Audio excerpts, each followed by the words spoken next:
Hey team, welcome back to another incredible episode of the Intentional Agribusiness Leader Podcast. This is your host, Mark Jewell, and today I'm joined by two friends, Neil Schuller and Mark Hobrock from the Andersons. Welcome to the show, guys. Hey, thank you. Appreciate it, Mark. Glad to be here. Yeah, excited to have you guys on. You guys, of course, get the same question that, that everybody gets. What does it mean for you to be intentional? Great question. I'll start it out. For me, it's being very deliberate about what you're doing and very strategic about what you're doing. It's about planning for it to happen. Setting aside the appropriate time to make sure that it happens, and not just I'll get to that when I get to it. I love it. We like the word deliberate around here. What do you say, Mark? Yeah, and I think that is you look at goals of the organization or your personal goals, right? Mm-hmm. You want to align your actions and the goals with the principles of the organization or your principles you have personally. Prioritize a task to get there to the goals. Make sure we're over communicating with our teams, with our family, with ourselves, and make conscious and purposeful decisions. Basically, sum that up real fast, Mark. Be the leader that helps motivate others to be their best, to strive for the goals we all want to achieve. Come on. I like it. You guys knocked it out of the park right off the bat, guys. Good job. That might be a high point. It's all downhill. Hey, as long as we start, it's how we start and it's how we finish. Everything else in the middle that they say people forget. So no, it's I'm sure it'll be full of value in here today, guys. Welcome to the show, guys. Thanks for being on. I appreciate it. Why don't you guys just give us a little background on yourselves and feel free to talk about what you guys do with the Andersons a little bit. Mark Hobrock, as Mark introduced me there earlier, I lead several of our trading businesses west of Mississippi River. So from Louisiana up through to Texas, Nebraska, Kansas, Iowa, into Colorado, and out to our Pacific Northwest region, where we have strong assets in that Idaho corridor. I've got 7 direct reports that report up to me, over 200 plus employees if you count all of our operational people at our facilities and trading businesses. Grew up on a farm in West Central Illinois in Beardstown. Brothers run the family farm. I chose the corporate route, started my career with Cargill and went to the co-op side of the world for 13 years with Growmark and several affiliates there, and then moved over to the Andersons in 2020. And it's great to see another side of the country and get developed with more commodities and lead other teams and see other avenues to help create revenue and help create the team and the motivation every day. So great to be here, and I appreciate the opportunity, Mark. Yeah, man. Awesome. Good stuff. We've got an interesting hot spot on the map around Beardstown, Illinois. I think you're the third one on the show from Beardstown. That's great. It's pretty wild. So Neil, what about you? Yeah, and Neil Schuller. I'm the head of Grower Solutions here at the Andersons. Been here this November will be 30 years for me at the Andersons. The only job I've ever had working for the company here. And in my job today, so what I do is bring kind of our whole package of what we do here at the Andersons. Be it our fertilizer input business, fuels, propane, obviously our grain marketing, logistics, things of that nature. All of that bundled up to the farm gate for like our larger enterprise type customers nationwide. So, it's really about understanding the needs of the farm.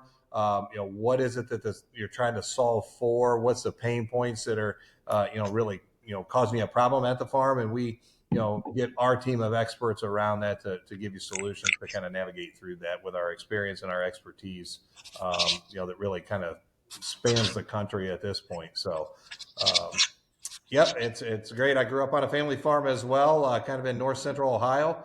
So farm kid at heart. Went to Ohio State, and at the point I left the farm, I didn't know what I wanted to do other than nothing to do with the farm. That was the only thing I knew that I definitely wanted to do, only to spend a career working with folks on the farm. So life finds a way. Yeah, it does. Yeah, it does. That's funny. That's great. Well, guys, I want to tap back on something that you mentioned earlier, which is Neil. I'm coming to you with the first one. Mark, over to you with the second one. But what in your definition, Neil, of intention or being intentional, right? You talk about the need to be deliberate, which I 100% agree with. I think that's one of the D's that we use to describe what it means to be an intentional leader. You live in a world where it is like what's going on now may not be what's going on this afternoon. Right. A Absolutely. very volatile business, very volatile world. So how do you balance being deliberate with also with the need to be so flexible at the same time? Yeah, I think you constantly have to kind of zoom in, zoom out, zoom in, zoom out. Mhm. Is what I find. So be deliberate. And Mark kind of mentioned this around what's our strategy as a company? What is our goals? What are the values that we're trying to bring to our customers, our constituents, be it the farm gate, be it other folks in different parts of our organization. So it's being deliberate to make sure that at a high level. Mhm. What you're doing on a day-to-day basis aligns with that 100%, and kind of keeping that as your guidepost, so to speak. Yeah. And then from there, having the flexibility, the kind of the nimbleness, to be able to work around what the day brings, what the hour brings in some Mhm. cases, but always making sure that the decisions that we're making, the direction that we're going, is pointing back to that deliberate intention that we set out for. Yeah. Yeah. Super good. I like the visual, like zoom in, zoom out. Yeah. We got to be flexible enough, but then we also got to sit down and really be intentional. And to some extent, really, when if we know what we're being deliberate on, you feel free to argue with me on this, but it's if we know we're to be deliberate about or deliberate on, that should hopefully help to serve as something of a filter, so I'm not filling my day with other distractions. Yeah, honestly, and that's really the thing that kind of does keep you grounded in this whole thing, Mark. Is Mhm.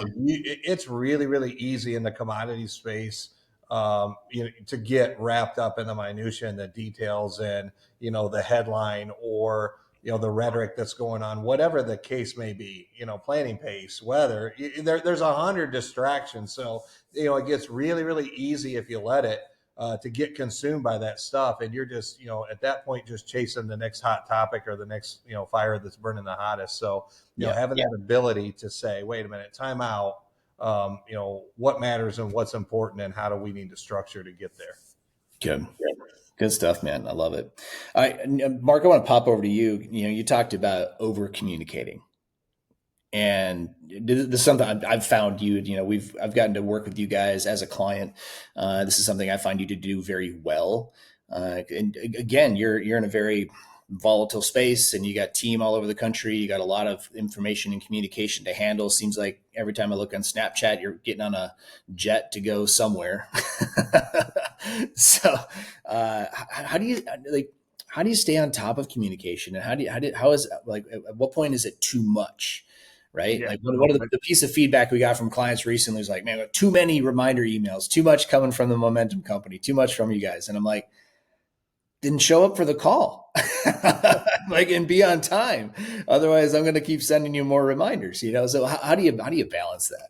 I think in today's age with technology, we're one tweet away from chaos. Yeah. Is how I present it, right? And I try to make sure I'm intentional with having face calls, right, with my team, Mm, right? At least weekly, and a lot of times bi-weekly, with my 7 direct reports, or have them sit in the office face to face. I've got time scheduled with each one of my direct reports each week to make sure we're spending a half an hour, making sure we're face to face, going through the problems, going yeah. through the issues, going through, hey, here's where I'm focused the next 30, 60, 90 days. Here's where I'm focused the next 12 months. Making sure we're aligning with the strategy of the company that we just went through.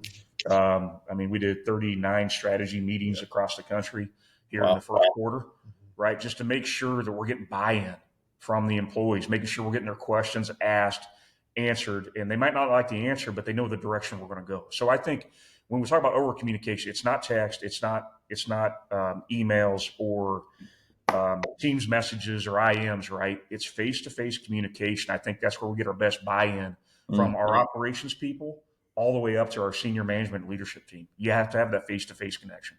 So good, man. And I mean, and kudos to you. I know that cannot be easy to pull off, but what I love about it is it's what we call in our work, we call it the intentional cadence, right? There's an intentional cadence to the coaching, an intentional cadence to the communication. So in case people missed it, I want to just go back and point out, like Mark's got the meeting, like there's a standing meeting every week, right? With each of the direct reports. He's got 7 direct reports and they're at this time and right. And they start to depend on that. And then when there's other big things or quarterly things, right? We're actually getting out and seeing people face to face. We're not just relying on a Zoom call.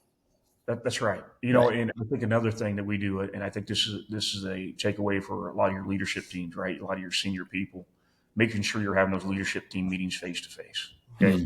we don't do it every month. We're on Teams calls every month, but every other month we're in person, either in Maumee, in Overland Park, or whatever, and Yep. our executive team is meeting face to face. Yep. Yep. We've started doing something really similar to that. So we now have basically a mandatory quarterly in-person get together with our, it's just, we're just a small team, 4 or 5 people. But we use one of those days for batch recording. We have all these ideas for resources that clients either request of us or like, man, we should make a training on that. And it gets lost in the mix of the day to day because we're on podcast calls or coaching calls or sales calls or whatever. So we decided let's just rent a nice Airbnb, set up the cameras, get a decent backdrop, and we just spend a day recording content, right? And because that's what we are, and we're a training company, so we need to make content for our customers, and that way we get it done, and it's all batched into one time, and then we use the rest of the time for going to dinner with each other, working on strategic stuff. Where are we going? What's coming up the next 90 days? What are your things that you're working on? Each of us individually, and just like it's so helpful because we come away rejuvenated getting together like that. And I think a lot of companies have gotten away from it, right? And especially since 2020, and I think we got to get back to it. Well, and I think, text, emails are great touch points, if on certain things, but man, to have, even if it's a Zoom call, a Teams call, whatever the case may be, to where you're having that, you know, call it live interpersonal, face to face, be it over a screen or be it in person, goes much further than what you can get done. And honestly, with direct reports and things like that, in my case, going to the farm gate a lot, it's the personalization, right? It Yep. lets people know that, what, like, you're valued, and what you bring to the table, I value, and making sure that you keep that going. You bet. Yep. It's from a training perspective too. I mean, we used to stand out with our 90-day, 120-day, 1 year follow-up program, right? Being on Zoom calls and Teams calls and whatever.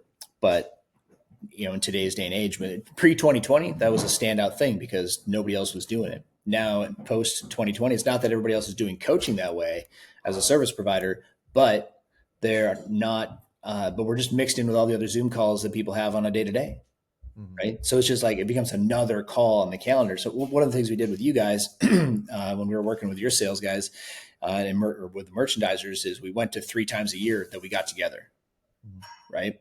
So every 4 months or so, we were actually in person doing training as opposed to doing it. And we still did the follow up in between, but it seemed to kind of keep the spark alive, right? Whereas if you just get together one time and then you go for a whole year, you don't see them again, it starts to kind of die down. So, Yeah, and that adjustment was really important for us, and because of what Mark mentioned, right? mhm. Like our folks are used to, a level of in-person interaction, right? So we Yeah, had to make sure that when we were working with you guys on the training side, that what we were bringing with that program yeah. aligned with how, our folks were used to consuming information, no matter what that may be. 100%. So I tell you what, so I want to shift there and talk about culture because you guys have that culture. And this is going to be a pinch point. Like what we're just talking about is going to be a pinch point for some because they don't have that in the culture. And maybe it's a mindset around the willingness to invest that way or maybe they can't, maybe the margins aren't there and they just can't. Right. And so they have to find efficiencies and we use technology in lieu of, the ability to travel. um, but you guys have a culture of it. And when I walk up to the building in Maumee, right? I mean, there's signage outside. There's signage when you walk in the door. Like there's a culture in this place. You go into the boardroom, right? And the culture is on the wall. It's kind of sprinkled throughout the place. The history of the Andersons and everything from where it came from to what it is today. What's working for you guys that you can share, with us as far as like what's working to help grow the culture, make this a great place to work. You guys have a lot of great people working there, a lot of longevity with a lot of people, really good retention overall. So, just talk to me a little bit, talk to the folks listening. What's working for you guys in the culture piece for you guys? You want to start? Sure. For me, and having been around here a long time, that was one of the pieces that really, resonated and was gravitating to me right out of the gate. So we have our statement of principles. It was written years, decades ago at this point in time Mm-hmm. by our quote unquote our founding fathers, the family, the Andersons family had the vision to create our statement of principles, which is basically a document that outlines how we are to conduct business as an organization. Yep. And when I first hired on it, it's mandatory reading for everybody. And it's one of those things that you read it and you go, okay, this is great. I connect with a lot of the things that are said there. But as you are here for a while, what you really realize is that is a living, breathing document within the organization. Mm. And so many things go back to well, what is said in the statement of principles? How are we supposed to address this or that?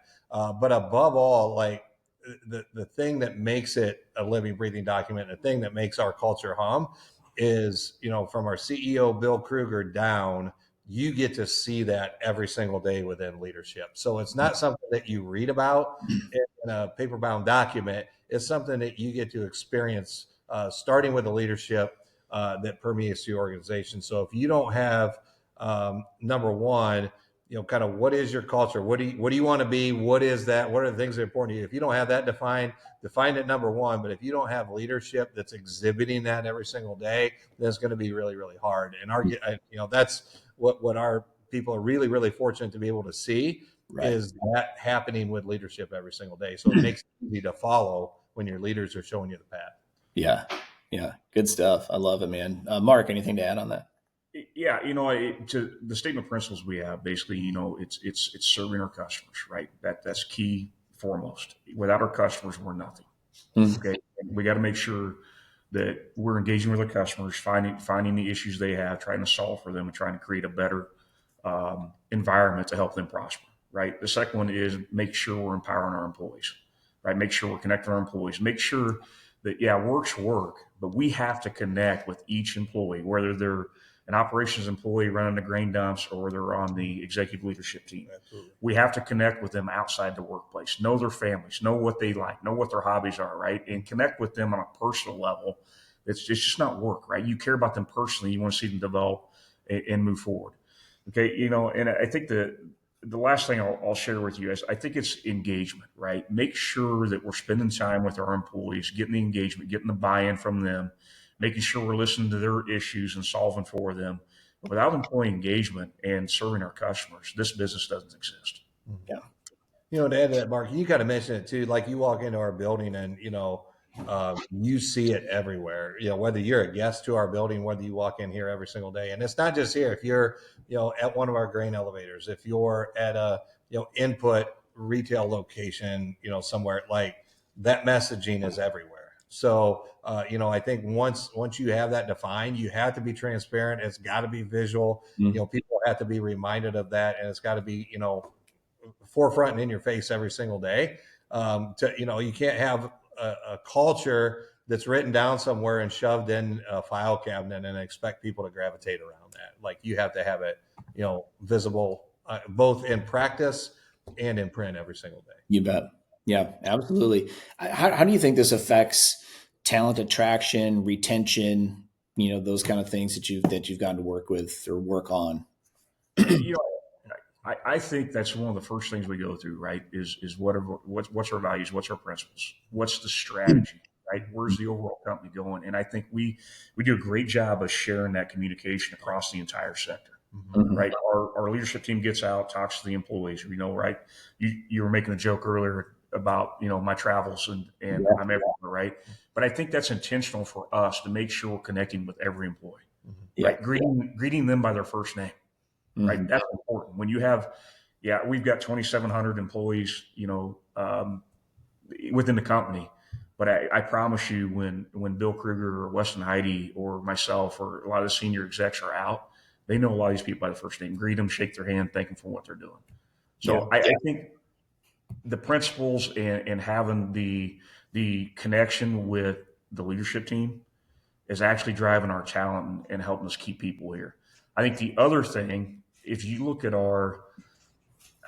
I'd say we're kind of young in career as a management sector. When you look at our competitors, a lot of our competitors, a lot of those senior people are 55 and up, right?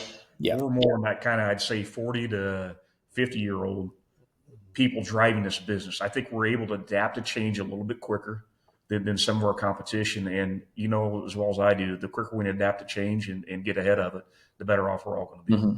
Yeah. Good.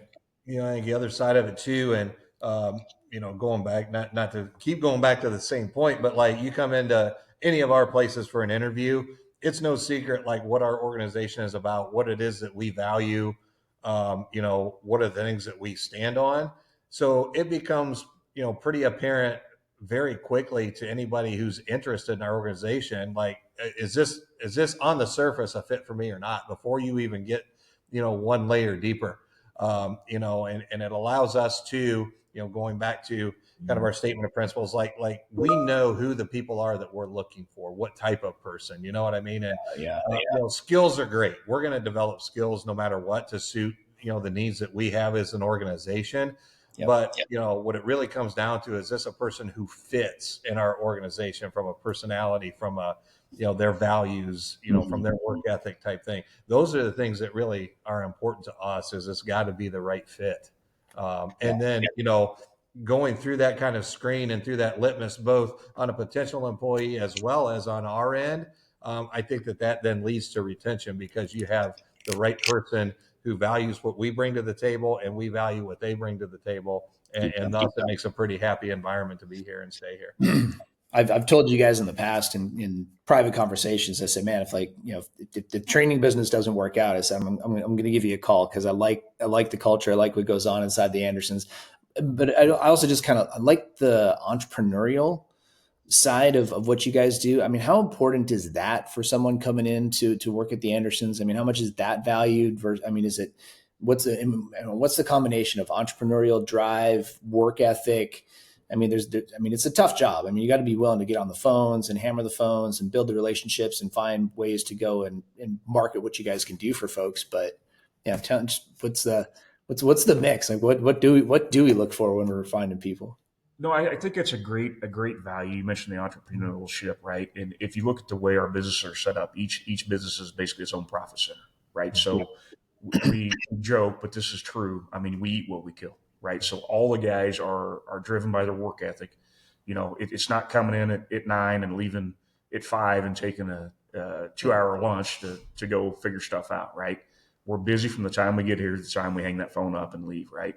So I think the entrepreneurship that we drive here at the Andersons and the way our system's set up really drives what's best for the business, but most importantly, what's best for our customers.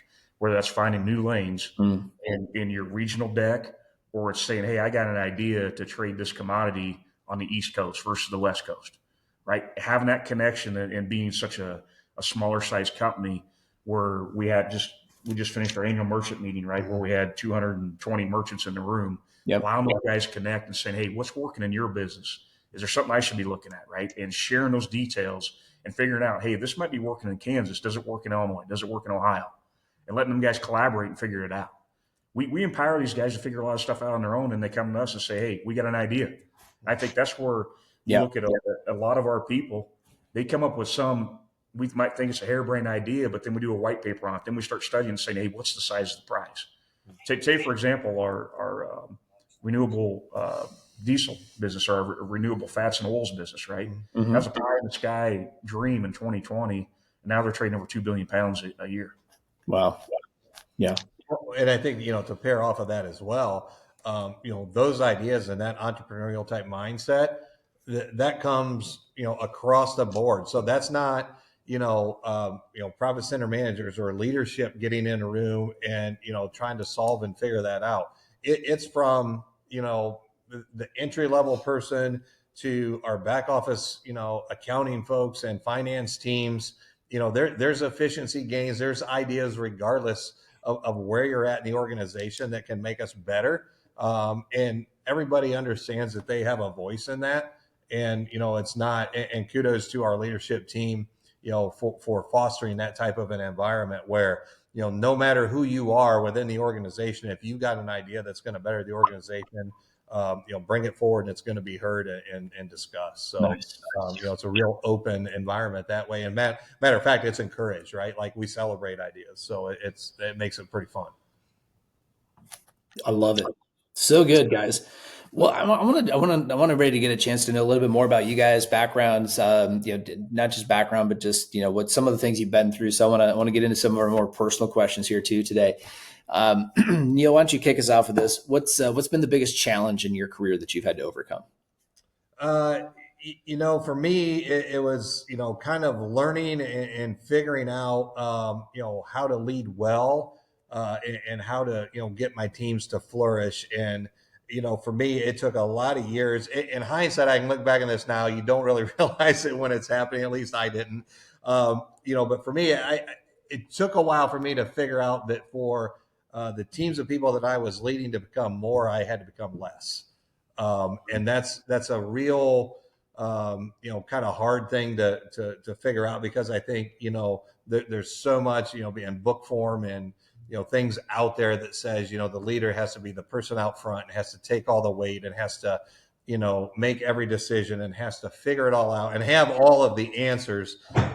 And what was really the thing for me is like, as a leader for me, I'm like the chief vision caster, right? Like, Yeah. this is what we need to do. This is what we need to get done. And then from there, it was, to make sure that I was empowering my people to do what they were hired to do and supporting them in the best way that I possibly can. At the point that I cracked that code, which was probably a lot later than what it should have been, is when I really started seeing, some things start to succeed. But just, realizing that, you need to be, the best leaders lead from the back of the pack, and right, and make sure that they're encouraging their people in the right way. And for me, it's making sure that I'm pouring into my people more, and at the same time, making sure that I've taken care of myself to where I can pour into the people that I'm leading. Yeah. Good stuff. I mean, it's one of the hardest lessons to learn is how to get out of our own way. 100%. Yeah. Yep, absolutely. So, it's a work in progress. I mean, there gets seasonality, right? Where all of a sudden you get things that just compete for your time. Mm-hmm. Going back to intentionality, where we started out with, right? As much on my calendar as any place else, being intentional and deliberate and, Yeah. making sure that all of my direct reports that I have, intentional time set aside at a minimum monthly, to just unplug. Oftentimes it's off campus, if you will, and just say, what's going on, and it can be, and that topic is their time. It can be work related. It can be home related. It can be, grandkids, kids. There's no guardrails around that, right? Like, just what's going on with you, and let's talk through life, right? And Yeah. it really helps to connect. Good stuff, man. I love it. Mark, what about you? Man, I think back in my career when you set these list of questions, I'm just thinking back in my career of the cultures that I've helped mold and create and change. Right, I've had the benefit to change cultures or be through different culture cycles. From the Cargill days to the co-op days, right, and making sure that we're aligned as a team, because without the team, I could have the vision as a leader, or Neil could have the vision, or you could, Mark, but without the alignment and the buy-in from the employees of changing that culture, it's not going to happen unless you get buy-in from the team, right? So I think changing the culture is a big thing. And how was I successful in doing that, right? And I think it goes back to what I call the win times 4, right? It's the win for the customers, because the win for the customer spills into the win for the employee, which spills into the win for the communities. And lastly, the fourth win is the win for our shareholders, right? But it starts at the customer level. If the customer's winning, the next 3 are going to come in succession. Right. But it has to go in that order. You can't change that order. It has to start with the customer and end with the shareholder. And we have to keep working towards that goal together to make sure it happens. Right. Good stuff. Very wise insights today, guys. I like it. I like it a lot. What do you guys read? Are you podcast, audiobook, paperback? What's your style? And what do you recommend?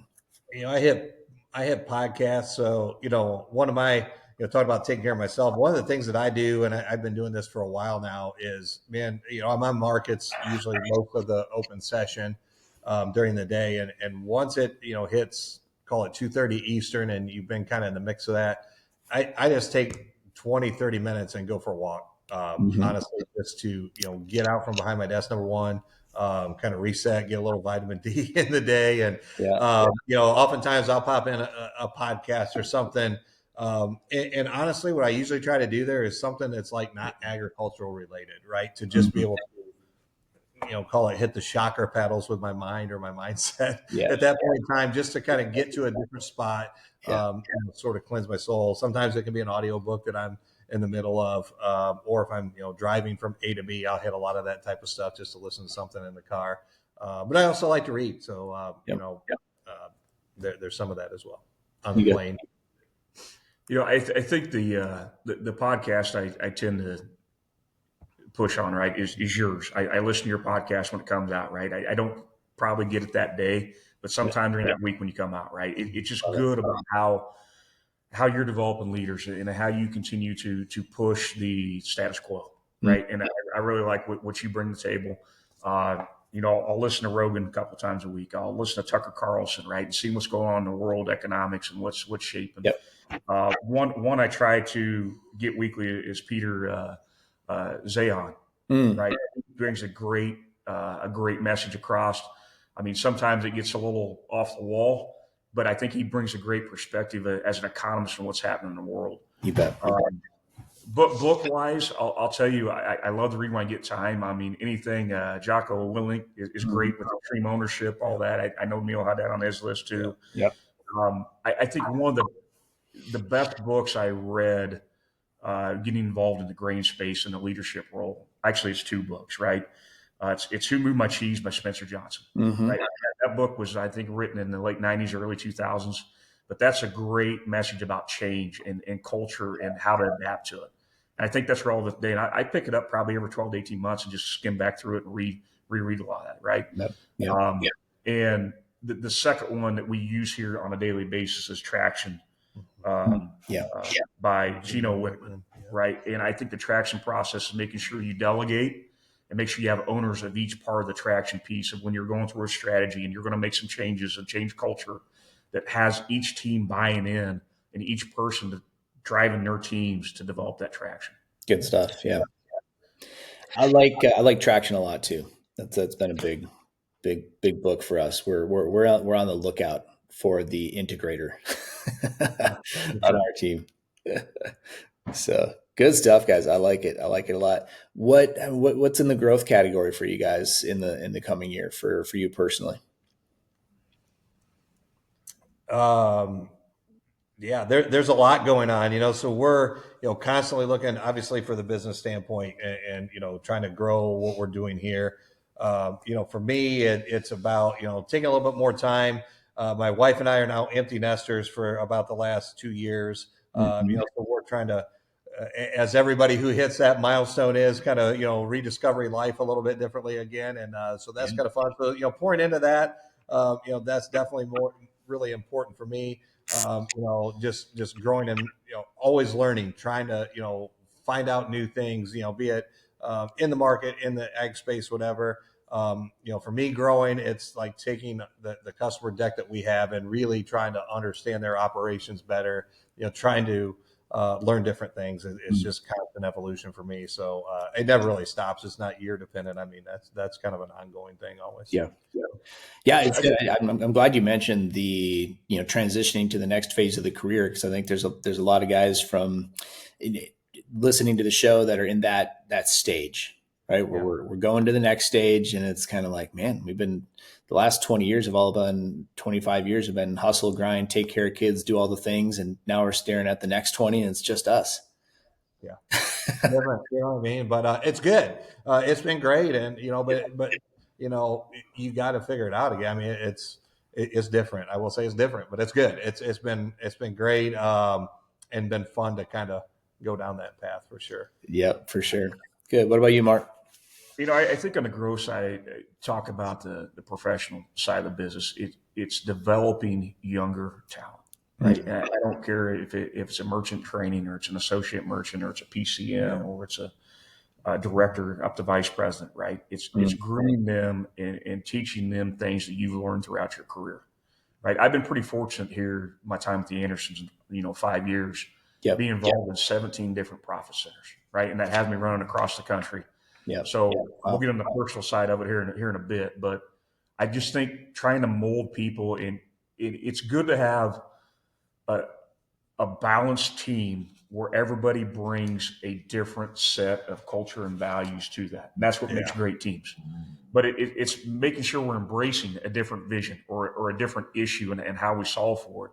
So I think delegate and develop potential, with our talent, with our young talent to make them show that we're all replaceable, right? And what goals do you have in your professional career and your personal life? Where do you want to help them get there and help them set the goals, right? You bet. Um, I think that's pretty important. On the personal side of it, I'm trying to travel less and delegate more, Good. right? Being involved with those 17 different profit centers throughout my career here at the Andersons has been tasking, right? So I missed a lot of ball games. I miss that today, right? I used to coach a lot of softball and baseball, and now don't do that anymore as our sons are freshmen and our daughters in college now. But play a lot of golf and get to spend time on my hobbies, play golf, hunt, fish. Spend time at the farm, just spend time.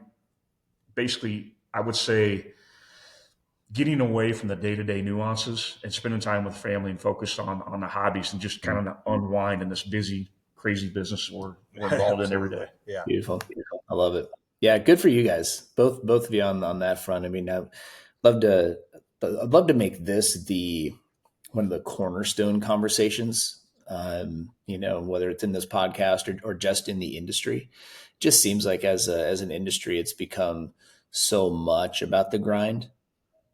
And I think to some extent we've even lost a little bit of the like why are we grinding? Of course, to be successful and do a good job and build a book of business and serve our customers. I mean, right, all the things that are the most important. But I see a lot of guys that are struggling right now that are coming through our programs, that are coming through the Thriving Leader program. They're just can't remember why they started. Yeah. Well, and like with any grinder, if you will, if you let it, it can suck you in and chew you up, Yeah, right? that's And it. getting back to that intentional topic, that matters as much about Yeah. your family and your time away and rejuvenating yourself as it does anything else. And I've said for a long time, I spent a lot of time with like our interns, our younger career folks. As Mark said, very important for us as leaders to pour into those folks however we can. And it really fills my tank to do that. But yeah, tell them it's like, look, if something happens to me tomorrow, my desk is filled with somebody else in 2 weeks. That's just the reality. Mm-hmm. But the hole that's left with my family is there forever. Mm-hmm. So making sure that you're keeping that kind of in context, and hitting the points that are important. Probably didn't do that as much. To Mark's point, sometimes Mm-hmm. life gets away from you, and obviously in my younger years, did not spend as much time on that as what I should have. But making sure to kind of again help people maybe avoid that a mistake that you made, while they're younger in career. Yeah, absolutely. Well, I think there's some of it's a little bit of a necessity now too, because it's actually created a tension I'm finding in many organizations, depending on who the leader is. But a lot of the next generation coming up, your Gen Z, whatever you want to call it, the 30 and under crowd, they're just not tolerating it. And it's a point of frustration because the us Gen Xers are like, just pull up your boots and get to work. Like, we got to get stuff done, right? And then you got another group that's coming in. They're like, they have to learn how. I think they're going to have to learn how to be able to get the work done and have the level of work-life balance that they're demanding. And maybe we can get there with AI and technology and our other technologies. I don't know, right? Mm-hmm. But I don't know what the exact solution is, but I'm just finding that some they're just not having it. And it's kind of like, it's sticking in the craw of a lot of leaders who are like, well, we got stuff to do, and I can't be having that. But at the same rate, it's also exactly sort of what's necessary, right? Mark, it kind of gets back to culture, right? Yeah, So, another thing about our culture is work-life balance. I mean, it's yeah, something that we talk about and exhibit, right? So we support that, but it's to have the life piece of it, the work piece has to be there as well, right? So I think when you can exhibit that it is an important value for you and make sure that you take care of that with your employees, then the work side of that tends to yep, come and follow suit as well. yeah. You hit the nail on the head. The difference between Gen X and Gen Z, right, or Mhm. the baby boomers to Gen Z. It's a massive, massive. Shouldn't call it dysfunction. That's what it is, right? Yep, Fortunately, the three of us on this call, we're all farm boys that grew up and we had to work for a living, yeah, right? But I think that's propelled us to where we're at today, to be able to take what we learned on the farm and bring it back to now our professional careers and help mold these younger people, right? So I always tell when we're doing interviews, right? I want the person that was the waiter, the waitress, the bartender, whatever, that had interaction with people on a day-to-day basis, because those are the people that are going to communicate. yep, You know, yeah, I'd love to have the kid that had a 36 on his ACT and had a 4.0 all through college and graduated, come some loud and all that stuff, right? I want the people that can communicate, because mm, that's what drives this business on a daily basis to develop the relationships, see the end goal in sight, and help us get there. yeah, yeah. Very, very, very well said, man. Very well said. I love it. Christine and I are talking a lot lately about just energy management, right? So it's work life balance. Let's be honest, that's kind of a myth anymore. I mean, it's not like the context is there, but we've since 20 or 2000 we've had these phones going with us everywhere. So it's a full integration of work and life all the time, right? I mean, as I'm sitting here, when we get off this interview in about 10 minutes, I'm going to have to jump in my truck and go help my daughters get one's got to get a permit, one's got to get something else signed off at the DMV. I've got them because the North Carolina DMV is so stacked up, you can't get an appointment for months. And so I just sent them over there 2 hours ago. I said, go get in line because at noon, anybody can get in. I said, go get in line and I'll come meet you when I'm done. Right. Well, something's going on, right? While they're doing because they're just blowing up all the text messages and calls. And I'm like, I finally just messaged them back while you guys are talking. I said, I don't know what it is, but I'm busy. Handle it. Right. But it's like we have this constant tension and tug going on in our life, right? That's just all this back and forth, these demands on our time and demands on attention. Anyway, what Christine and I are working on is what we call energy management, and so we just set a policy in our life, right? No matter if it's work, doesn't matter if it's somewhere outside of work, we have a policy of not being rushed. Like just no rush. I mean, do we get rushed? Do we get hurried sometimes? Yes, we do. But if that's starting to become the norm, we're cramming too much in the calendar, then something's got to go, right? And kind of like you, Mark, I've missed some volleyball games this year, right? And I let Maggie's mom be the one to take her to the most of the tournaments because she wants to go to all of them anyway. We have 5 other kids that need a time and attention too, right? Plus a business. Yeah. And it's like you can't be all things to all people, and I think people just start to feel guilty sometimes about not being all things to all people all the time, and like, listen, like that's not a winnable game. So our energy management is just we don't allow ourselves to be rushed, and we calendar for it, and we're deliberate about it, and we look at the calendar every day, week, and month to make sure that we're not putting ourselves or backing ourselves in the corner where that has to become the norm. And it's been so freeing because we're better at the things that we do get to do, and we enjoy the things we do get to do more. Yeah. I mean, either you manage your calendar or your calendar manages you, right? 100%. That's what you do. So. Yeah. Yep. Good stuff. All right, guys. As we start to bring it in for a landing, I mean, any last thoughts? I'll open it up before I ask any other questions. But any last thoughts or pearls of wisdom you guys have to share with the intentional ag leader audience? you know, just the last thing for me, I guess, is somebody told me a long time ago, and it goes. Everybody talks about this, but having the people around you, that are the right people to be around you, and for me, it's like I have my board of directors, I call them, and these are the folks who are quote unquote, within my inner circle that can, freely speak truth into me at any point in time, blind spots especially.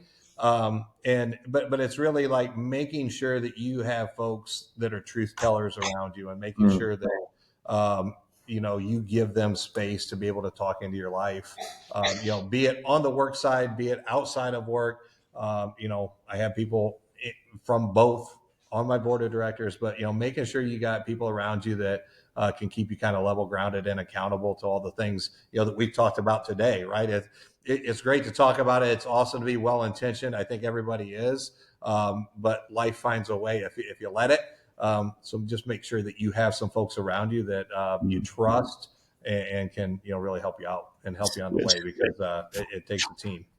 So good. We need those people around us, the truth tellers. I like it. What about you, Mark? No, I think Neil brought up a good point. Have your inner circle that you can bounce ideas off of. Absolutely. We bounce ideas off of stuff several times a week, right? You and I. So I think that works great, and other people in the organization do too. I think two things I want to finish with, Mark, is I think make sure you're being intentional. And at the end of the day, at the end of my work day, sometimes it's 5:30, sometimes it's 6:30, sometimes it's 8:30 at night, right?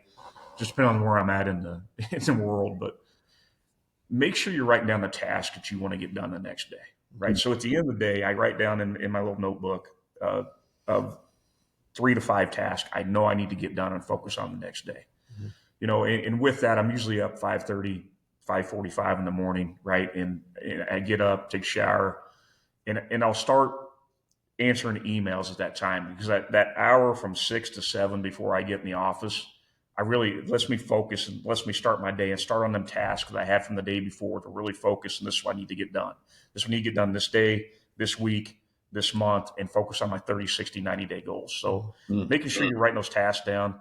The second thing on a daily task or productivity, make sure I unwind, right? If it's in the evening, I try to get home, deconnect, and just, go listen to the podcast and go for a 4 to 5 mile walk. It Mm-hmm. allows me to get my thoughts in mind. And then when I get back to the house, usually we sit down as a family for dinner. I think that's a key that we miss as a society today, making sure we're having family dinners, right? I think there's a lot of stuff that gets discussed across the dinner table that I think a lot of people miss in society today. And I know it's busy with ball games and everything else, but try to do that a couple times a week. Um, Lastly, guys, I think a point you bring up here, Mark, is vulnerability in creating an intentional work environment, right? A lot of people look at vulnerability as a nuance. I think it's strength, right? Because each person on your team brings a different set of values and a different idea, focus. And I think that vulnerability allows you to open up to your team and say, hey, I'm not really good in this sector. Neil, Mm-hmm. you're great in this sector. How can I lean on you to take charge of this and bring it to the team, right? Mm-hmm. So vulnerability is a strength. And I think that's what makes our company as successful as what it is today. We get several different leaders that bring different ideas to the mindset, but the team as a team focuses on the vulnerability and the issues at hand and really knock it out of the park. Find a goal, find out how we're going to solve for it, and make it happen. Yeah, you talk about that vulnerability piece. I think it's so huge. If you look at, my team, and not just my team, but several teams throughout the organization, um, you know, we don't have people that are kind of good at a lot of different things that make up a team. We have teams of people that, individuals are really good in their respective piece of that. So then you just have a high performing team across the board, right? Because and part A and part B could be polar opposites, but A is really good at A and B is really good at B. Mm-hmm. And when you put those folks together, instead of trying to get A, for example, to improve a weakness, which is really really hard, we'll just find somebody who's really good at their weakness, and then you can elevate both people to a different level. So good. Guys, there has been so much gold in here today. It's a little master class on a lifetime of lessons in leadership, and you guys might need to go back and listen to this one again. Tell you what, here's what we're going to do. I'm going to have Ani put together a nice worksheet off of this one. I'm going to give people who listened this far into the show a chance to download this. So we're going to take all the actionables. There's a ton of them in here. I don't have time to go and review all of them at this point, but we're going to put together a little worksheet with the actionables that you can download and share with your teams. I think Mark and Neil have shared a bunch of pearls of wisdom, and I want to make sure that they get distributed appropriately. So, guys, thanks for dropping them today. Thanks for being here. Yeah. Hey, thanks for having us. It's been great. Good conversation. That was a Mhm. fast hour. Yeah, Fast. went extremely fast, but thanks for having us, Mark.